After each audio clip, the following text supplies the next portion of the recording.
O grifo? Quem é que... Oi? O grifo? Com os grifos ele também foi, né? Ele fez alguma coisa com os grifos de quem estava tendo mais empatia. Os povos Porque que ele dominava. os povos que ele dominava, tá? Ele foi muito diferente. Em que ele foi diferente, Ana Clara? Ele respeitou a cultura deles, costumes, rituais, religiões. Isso. Porque o que acontecia com os povos que eram dominados nessa época, vocês já estudaram história? O povo que chegava dominando, além de se adonar do território, o que mais que ele fazia? Eles obrigavam, tipo, a seguir os costumes de quem tinha dominado, tipo, religião. Ótimo. Né? Seguir os seus costumes, a sua religião, a sua língua, as suas leis. E isso aconteceu no Brasil, por exemplo, né? Por que a gente fala português? Por que as religiões dos portugueses vieram para o Brasil junto com eles? E eles tentaram e conseguiram, muitos, catequizar os índios, trouxeram aqueles jesuítas, né? Então, isso acontecia em quase todas as conquistas. E o Alexandre, a gente vai ver depois por trás da história, que ele... quer ver? Tem uma parte aqui que diz... que ele, sua lendária sabedoria ao governar os reinos que conquistou, assim, se não adveio de uma viagem pelos céus no dorso de um grifo, teve outras fontes terrenas muito sólidas, que diz que ele estudou com grandes filósofos da antiguidade, tá, para aprender a fazer as coisas de um jeito diferente. Então, tanto é que tem muitas coisas no mundo até hoje que tem o nome dele. Não sei o que da Alexandria. O que vocês conhecem que se chama não sei o que da Alexandria?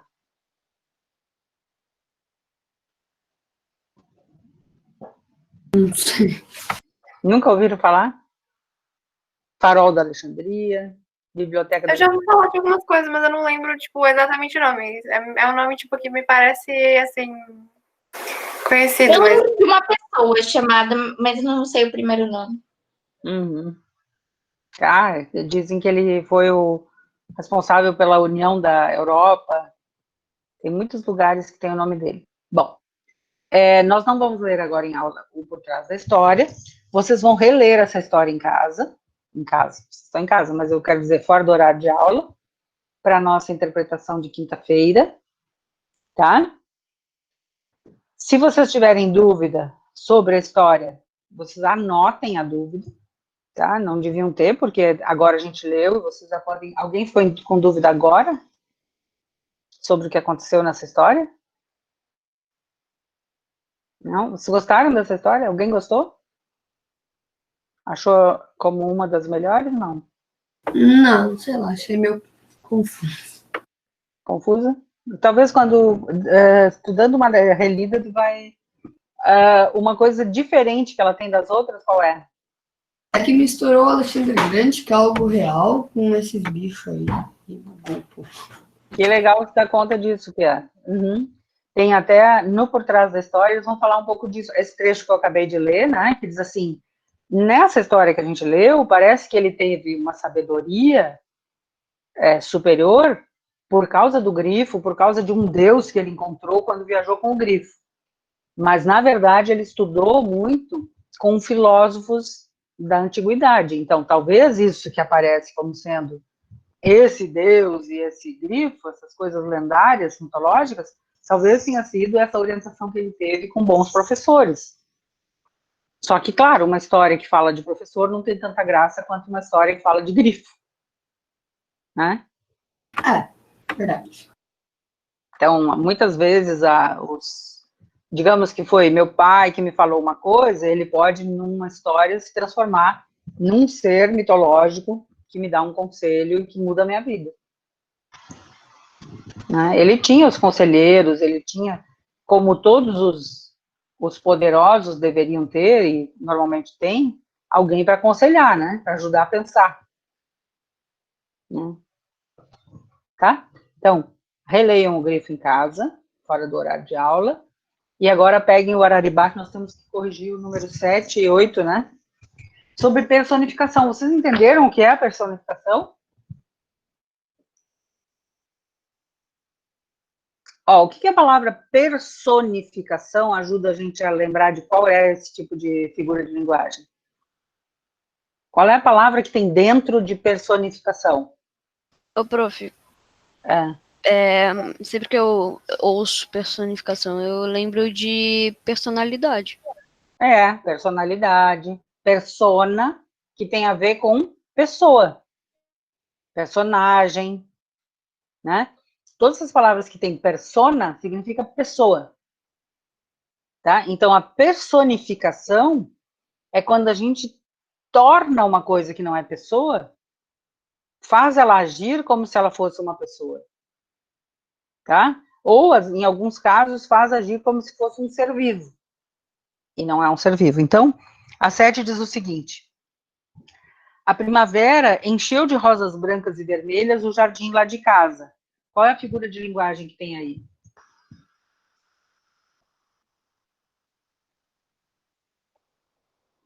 Como se a primavera tivesse chegado, com os braços cheios de flores, e colocasse aquelas flores no jardim, rosas brancas e vermelhas. Então, ela está agindo como... Oi, Kian, página 86, exercício 7, bem embaixo. Então, nesse caso, é uma personificação. O que tu botaste, Bernardo? Peraí, prof, eu só tô indo pegar ali o meu livro, tá? Alguém tinha posto personificação?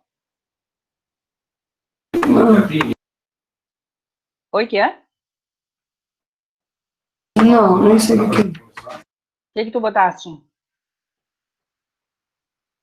Pessoal, abram as câmeras agora. Abram as câmeras, peguem o livro.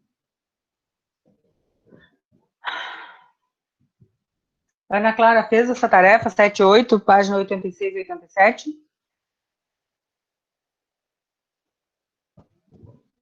Ana Clara. Não. Andrei.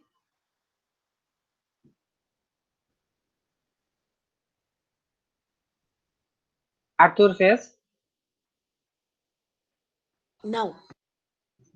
Andrei fez?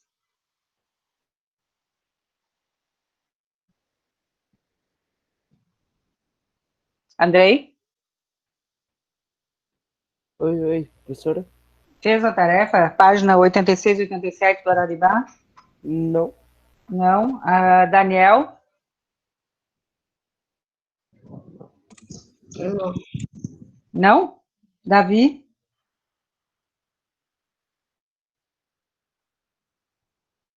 Davi fez essa tarefa? O prof tinha botado personificação, é que eu tinha pesquisado no Google. E aí, pra ver o que era figura de linguagem, aí eu achei uma foto que tava com várias.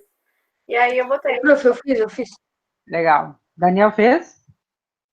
Legal, Daniel. Davi não está, né? Eduardo fez? Sim. Legal. Evelyn? Não. Não, legal. Fabiola? Sim. Sim, bom. Grazi?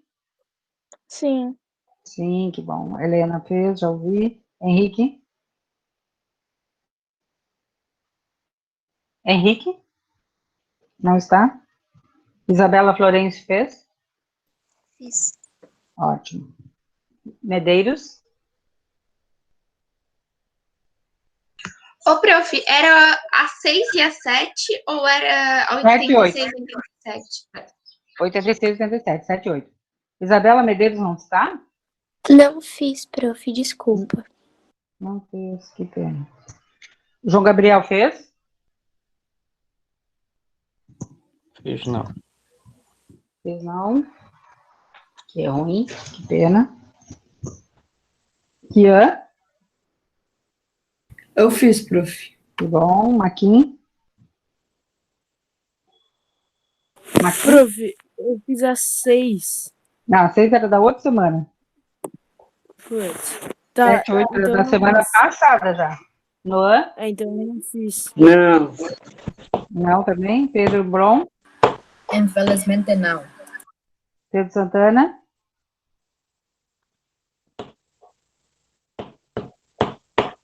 Não, também.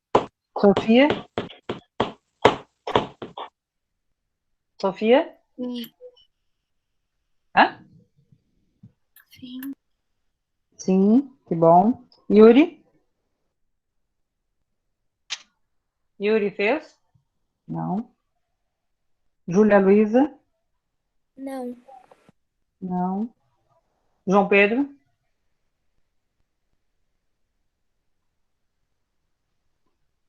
João Pedro fez a tarefa? Prof, João Pedro não fez, né? Fala. o que seria figura de linguagem? Deixa eu só ver o seguinte. O Davi não voltou, né? O que é figura de linguagem, gente? Quem pode me ajudar? São tipo jeitos de falar, tipo assim, eu posso estar fazendo uma comparação ou eu posso estar fazendo usando uma metáfora que eu tô falando, tipo. É isso mesmo. É assim, ó. Aqui, obrigada, Helena. Uma figura de linguagem é uma frase que a pessoa diz que ela tem uma imagem dentro da cabeça dela. Então, ela, em vez de dizer aquilo que é realmente, com as palavras como elas são no primeiro sentido do dicionário, ela diz uma ideia que ela faz, comparando, por exemplo, aquela imagem, sem dizer que ela está comparando, ela diz como se aquilo fosse. Por exemplo, quando eu digo eu estou morrendo de fome, é figurado isso, porque de fato eu não estou morrendo de fome, eu só estou com muita fome. Não é verdade também, tá? Ou quando eu digo, por exemplo, aquela situação é um inferno, o que eu quero dizer? Nossa, aquilo lá é um inferno. O que eu quero dizer? Aquela situação é muito chata. Eu estou muito achando chato. muito ruim, muito chato, ou muito quente. Vejam, se eu disser que é um inferno, a pessoa, como o Arthur, que acha que o inferno é um lugar chato, ele vai achar que aquela situação era chata. Mas se a pessoa acha que o inferno é um lugar quente, ela vai achar que eu estou falando de uma situação de calor. Então, a figura de linguagem, Maquinha, às vezes, não, sempre, depende da interpretação do outro, tá?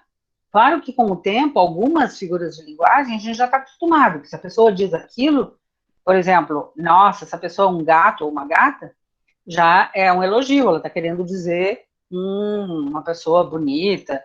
Mas, digamos que a experiência que o outro tenha com o gato seja ruim, é um gato? Então ele é muito peludo, entendeu? Com o tempo, a gente se acostuma que naquele grupo que a gente está convivendo, aquela figura de linguagem indica uma certa coisa. Um inferno significa ruim, um gato significa bonito, tá? Mas se a pessoa cria uma figura de linguagem, ela pode correr o risco de ser mal interpretada. Por isso, Maquin, que a figura de linguagem é muito usada na literatura, no humor, mas ela deve ser evitada num documento científico, porque eu não posso, num documento científico, querer que as pessoas interpretem o que eu quis imaginar, ou o que eu imaginei e eu quis dizer. Tá? Num documento, por exemplo, não se usa figura de linguagem. Numa notícia, normalmente, não é para usar uma figura de linguagem. Uma notícia tem que dizer o que aconteceu, e não uma coisa que precise ser interpretada. Tá? E tem vários tipos. Tem, por exemplo, hoje eu falei agora desse exemplo de morrer de fome, ou todo mundo estava lá, que é um exagero, é uma hipérbole, tem um nome próprio para ela. Ou quando eu digo esse cara é um gato, eu estou comparando sem usar um termo de comparação, é uma metáfora, eu digo que uma coisa é. E agora nós estamos vendo outra que se chama personificação, que é quando eu digo que uma coisa que não é uma pessoa, age como se fosse uma pessoa. A primavera entrou na minha casa. Tá, mas primavera não entrou na minha casa, isso é figurado. Tá? A figura de linguagem também é chamada de linguagem conotativa. Linguagem conotativa é essa que depende dessa interpretação, que é o contrário da linguagem denotativa, que é aquela linguagem exatamente como está no dicionário.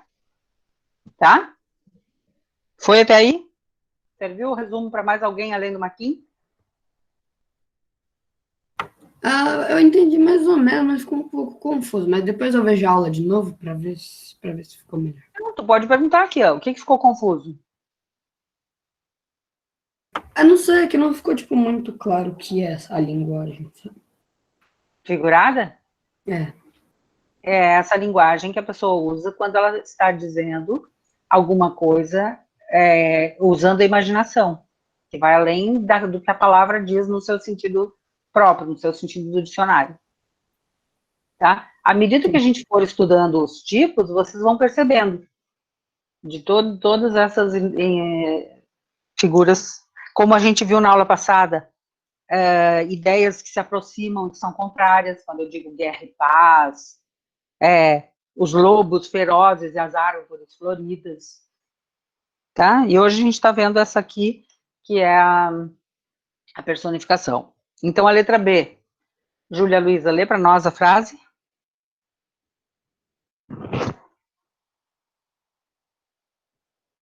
Júlia?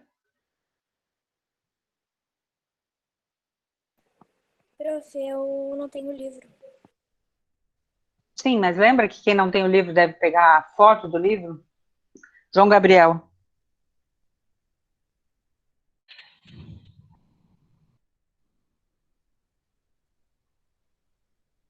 Isabela Florencio, lê a B para nós.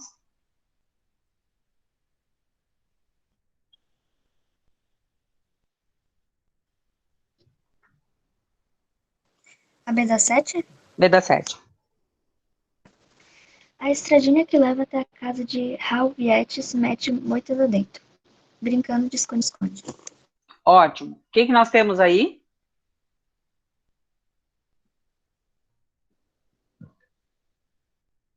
Que tipo de figura nós temos aqui? Eu não sabia se era personificação ou metáfora. Eu botei as duas que não... Normalmente todas são metáfora também, né? Mas personificação por quê? Isabela Florencio, que parte ali parece que a estradinha está agindo como se fosse uma pessoa? A parte que está brincando de esconde-esconde. Perfeito, muito bem. Tá? Então, brincando de esconde-esconde, uma estrada não brinca de esconde-esconde. Então, é uma personificação. Tá bom? Grazi, lê para nós a letra C.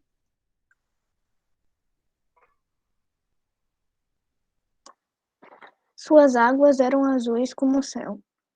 E o que nós temos aqui?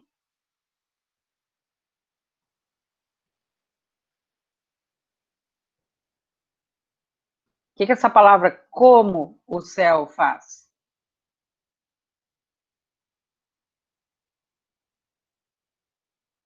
O que ele está falando? Das águas.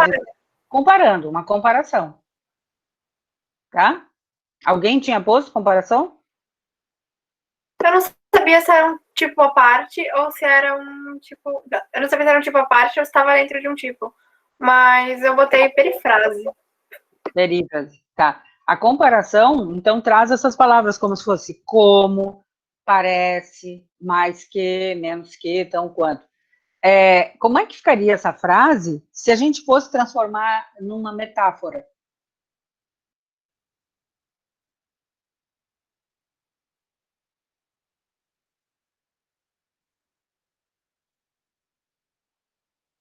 Suas águas eram, em vez de eram como um céu, o que diria? Igual ao céu? Continuaria sendo comparação.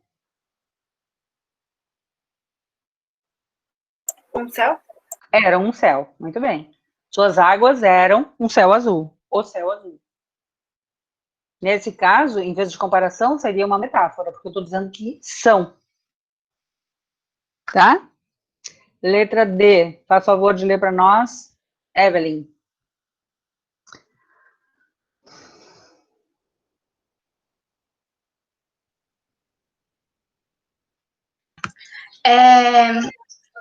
Peraí.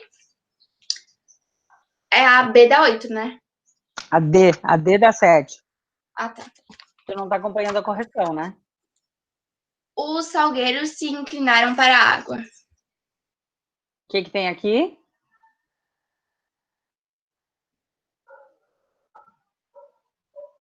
Ó, imaginem os salgueiros, que são as árvores, se inclinando para a água. Eu Eles botei estão personificação. agindo como se fossem pessoas. Ótimo, personificação. João Gabriel, a letra E. Parecem mulheres de cavalos verdes se olhando no espelho do rio. O que tu tens aqui?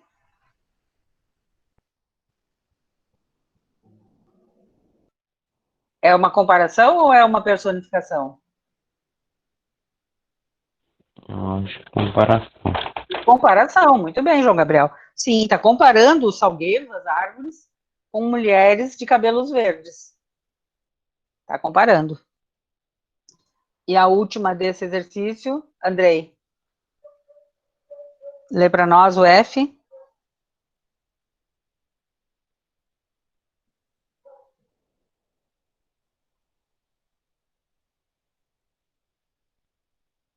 Pedro Blom.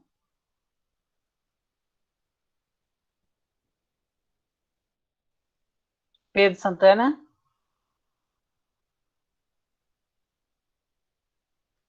Noan.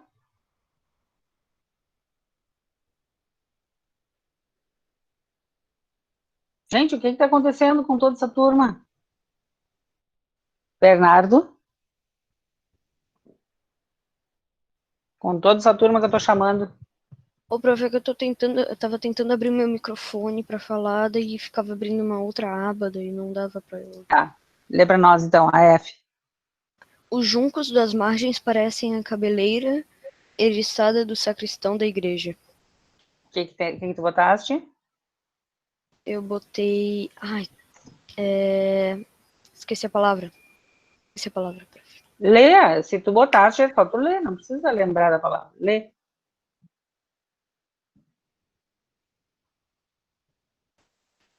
Eu botei que ia ser... Não é figurativo, é tipo... Personificação. Mas vê, os juncos das margens parecem a cabeleira eriçada do sacristão da igreja. Comparação? Metáfora. Comparação, Grazi. Comparação, porque parecem. Tá? Se aqui tivesse dito os juncos são a cabeleira e tal, ou dentro da água havia uma cabeleira e tal, formada pelos juncos, daí seria uma metáfora. Mas assim, com essa palavra parecem, é uma comparação. A número 8 diz o seguinte, releia. Joana olha a água clara. Pode enxergar os peixes que passam no fundo. O Moza é um rio bonito. Joana lhe quer um bem muito grande, porque quando ela era pequenina, ouvia sempre de seu berço o marulho macio das águas, que era uma música de Nina Nana. Depois, ela cresceu vendo todos os dias o rio amigo. Letra A. Como é a relação da menina com os elementos naturais que compõem o cenário? Justifique sua resposta com trechos do fragmento acima. Como é a relação da menina? Grazi, o que tu botaste? Ela se sentia muito feliz. Uhum. Em que trecho? Qual foi o trecho que tu pegaste isso? Monza é um rio muito bonito. E Joana lhe quer um bem muito grande. Ótimo. Ela se sentia feliz com o rio e esse trecho mostra isso. Muito bem. Tá? Ela tinha uma relação muito íntima, né?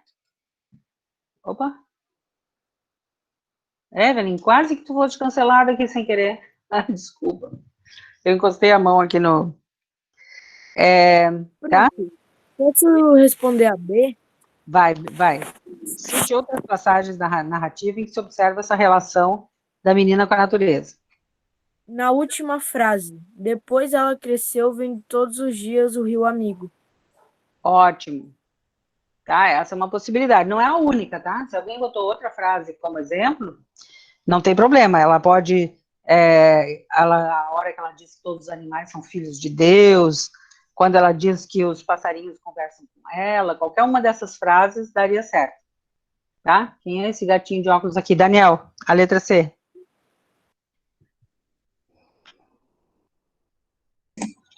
Uso o uso da Caraca, tá difícil aqui. É só tu ir lendo sílaba por sílaba. Personificação. Personificação reforça essa relação. Explique. Eu botei sim. Aham, por quê? Pois assim parece ter laço de amizade? Não, sei lá. Olha, muito bem. Parece ter laços, parece que todos os seres da natureza são como ela, né? Parece ter laços de amizade, muito bem. Boa resposta, Daniel. Tá? Até aí? Alguém ficou em dúvida?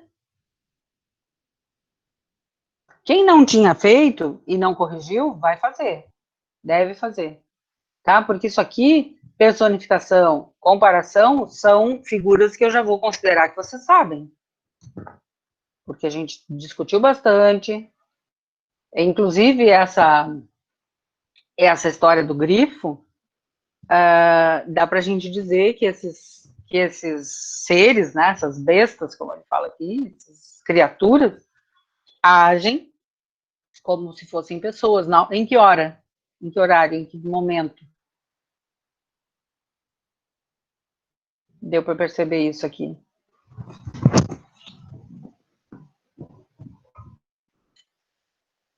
Vocês perceberam? Na hora que diz que eles se olham e se entendem, como o macho e a fêmea, né?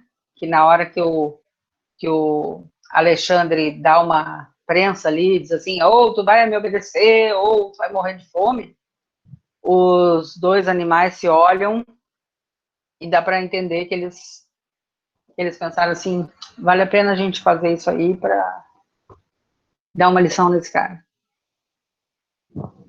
Tá? Aqui diz o seguinte, no por trás da história. Sem luta, os egípcios acolheram Alexandre em seu país. Isso porque o macedônio expulsou de lá os persas, que submetiam o Egito a uma longa opressão. Alexandre chegou ao Egito com a promessa de ser um invasor mais civilizado, se é que isso é possível. Vocês estudaram isso em história, lembram? Que alguns povos, quando estavam sendo dominados por um segundo povo, quando chegava um terceiro povo, eles às vezes aceitavam esse terceiro povo. Lembram disso, no Egito? Uhum. Sim. Tá? Ainda mais que, se esse que está chegando depois parece que vai ser um pouco menos malvado, o povo se submete. Então, leiam em casa esse Por Trás da História e o conto de novo, tá? Porque está na nossa hora, né?